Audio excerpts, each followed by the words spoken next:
nuk do të mjafton të besoj Kadri Veseli që t'i pri partisë, por thotë që jam i bindun që do të bënte një rikthem. Por ajo që më shumë t'i dhem, pa më morë parasysh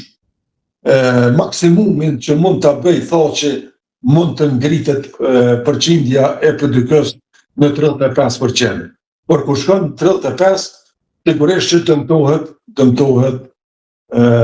mas punti kjo lëvizja vetëvendosje. Andaj, pra, merr nga vetëvendosja, jo nga partitë e tjera. Ja, merr nga vetëvendosja, sepse edhe elektorati i PDK-s kryesisht është në vetëvendosje, edhe ne do të marrim nga vetëvendosja. Vërtet ne, PDK-ja, se unë nuk jam parti politike, por po më kujtohet koha kur isha në PDK. Profesor, lutem dhe diçka për ta mbyllur, e shfolur shumë në mediat analizë serb së fundin në media në Tiranë, por edhe në Tiranë ka pas analiza të tilla që në shtëpinë e Ballër po përgatitet një draft që Trumpi ta detyrojë Vučićin të njohë Kosovën. Po, edhe dje ka pas informata, edhe ne kemi informata se në shtëpinë e Ballër veç që është i përgatitur, faktikisht do të jetë marrëveshja në mes të Zotit Hoti edhe Vučićit, që do të riaktualizohet, por tani është shtuar edhe Lugina Preshevës.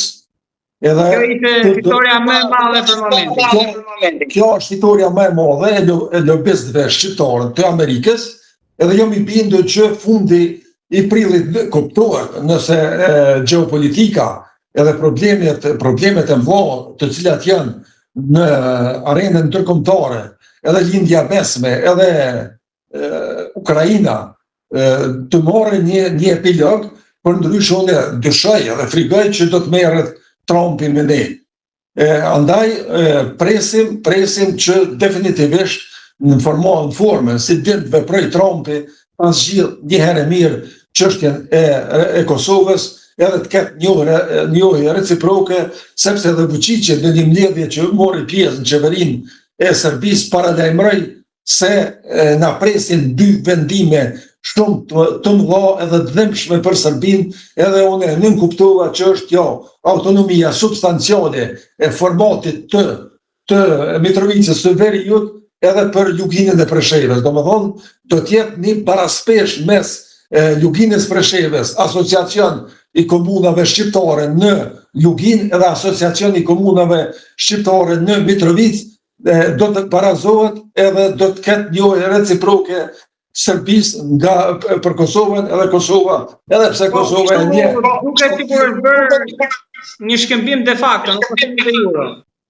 Kjo është mirë Lugina Preshevës, me qenë se u përfshin këtë rast, kur ishte atëherë ku bisedoi flitej për korrigjimin e kufeve që gjëja kishte bërë Hashim Thaçi me Trumpin, tani më veç nuk ka nevojë për korrigjim, nëse vjen një asociacion i komunave shqiptare në Lugin edhe asociacioni i komunave, këtu besoj që edhe Kurti do të jetë i gatshëm ta nënshkruajë dhe të pranojë këtë marrëveshje, sepse po nxjerrin diçka nga ajo që ai njohër edhe në Bruxelles e humbi zoti Kurti, tani me Luginën e Preshevës besoj që bëhet një lloj paraspeshje, një lloj barazimi edhe njihet reciprokisht Kosova nga Serbia, sepse fundit e bën vëshëm, sepse ne e pom si veproi me rastin e Maduros, zoti Trump. Kështu që në absolut rastin e Serbisë dhe rastin e Kosovës, rastin e Kurtit dhe Vučićit, unë mendoj që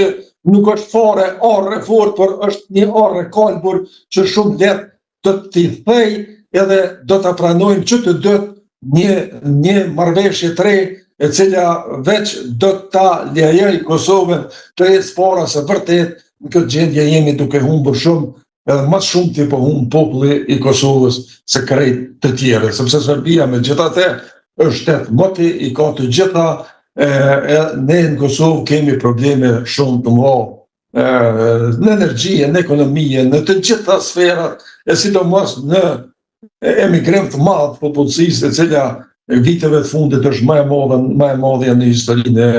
e Kosovës, në historinë më të re të Kosovës. Profesor, falenderoj shumë për bisedën, për zbërthimin e aktualitetit, çfarë po ndodh atje dhe çfarë pritet të ndodh. Jam i njohur shumë për kohën, edhe të falenderoj dhe në emër të shikuesve.